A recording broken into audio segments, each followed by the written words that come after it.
All right, so as I mentioned earlier, we will start out, we're going to kind of just make this little sandpiper carving. Now I want to kind of point this out. This was one of the very first carvings I did in my, actually this was the very first wood carving I did back my senior year of high school in October of '87. You can see how I've kind of taken care of that, but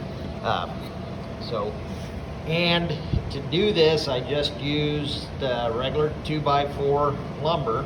So, and I'm going to kind of walk you through the steps of how to do this and how to cut that out and how to get a template so that we can kind of have a better idea now. And then we'll talk a little bit about wood selection. So I've got a couple of pieces of 2x4 here that we're going to use.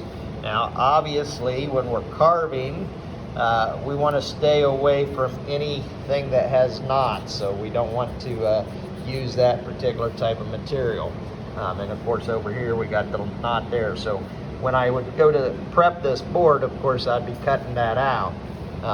And I tend to like a little bit of a looser grain, but a grain that is kind of spread out. I don't want too tight of a grain because it'll be harder to carve, but I also don't want too loose of a grain there either. Like here with the face of this, sometimes if I'm carving that, if I want to like incorporate that as part of the wing structure of a bird, that might work okay. But sometimes you get that to also pop out when you're carving. So there are a couple of first tips here on some material selection to get started on our little sandpiper that we're going to carve here.